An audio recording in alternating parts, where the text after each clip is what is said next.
Well,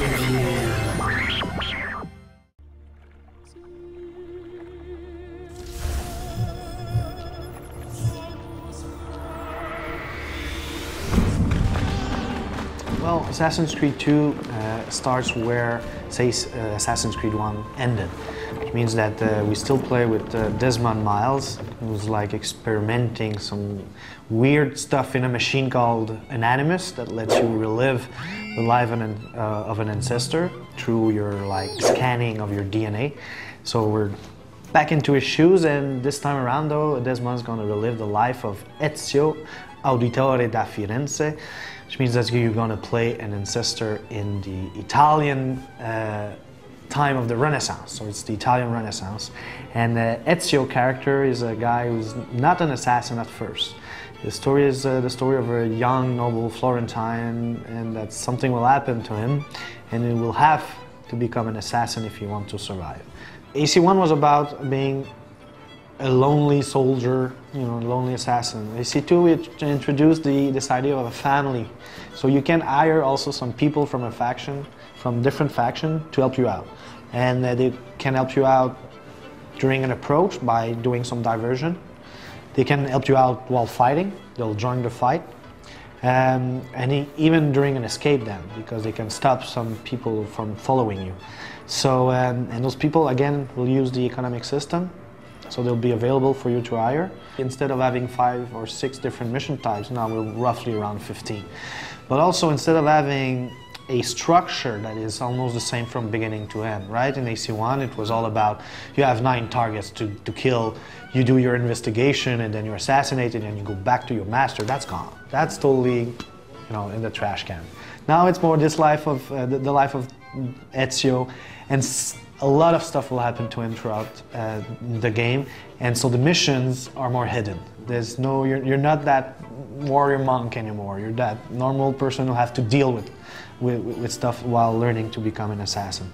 And so when I say we have 15 mission types, what we do, it's not only like we only have like an assassination, for example. That's a mission type, but we can play with that mission type and put another one besides it.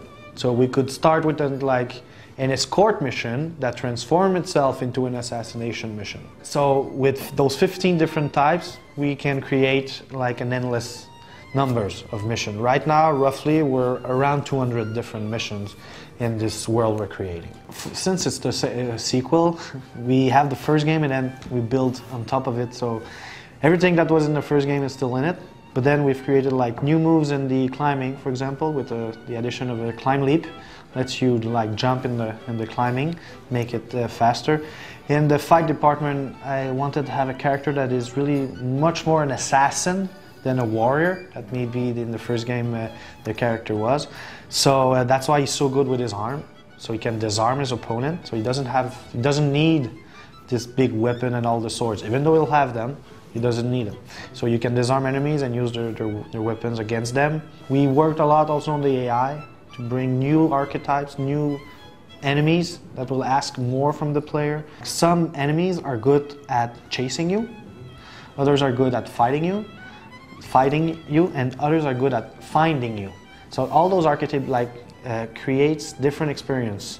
Again, ask from the player a lot more than the guards or the enemies of AC1. The AI, is it more intelligent per se? I don't know. But the system that drives the AI, the thing you're going to play with as a player, has more grades into it. So it's not like AC1 was on-off. Are you seen or not? And if it's not, you're good. This time around, AI will remember you. They will try to find you. You know, they will scold you, for example, say, oh, you're not supposed to do that, and follow you to see if you are the assassin or not. You have the ability to swim. It's really important. And then also, but you have the ability to take some boats and drive them. The stealth assassination with the double hidden blade is kind of neat, and that's brand new, and the same, I hope it will remain throughout other games if we make some. Going with the Renaissance, it gave us the opportunity to use some really unique and well-known historical figure, and Leonardo da Vinci is one of them. He's the best friend of Ezio, so he's kind of like, he's there from the beginning till the end of the game. roughly, without telling too much. But he's Ezio's Q. There's no one giving the gadgets, building machines like the flying machine. He's there to help a lot. He's really, when you don't actually know what to do, go see Leonardo. He's there to help you out. Desmond will do more than walk, that's for sure. That's all I'm gonna say, because I don't want to spoil it. Maybe some will, but not me. He will do more than only walk around and try to find some clues, that's for sure. You know what's great about our brand is that we could go anywhere we want. We've created a machine that lets you relive the life of an ancestor through your DNA. I don't know how many ancestors we've got, but we pretty much go until we're basically a monkey. I don't know, where do we stop? To play even like a fish, but still, there's so many. So we could have an ancestor during the French Revolution. It's a great idea. It wasn't our plan though. Our plan since January 2008 was to go in the Italian Renaissance, that's for sure. So it's Assassin's Creed 2, it's coming out this holiday on PS3, 360 and PC.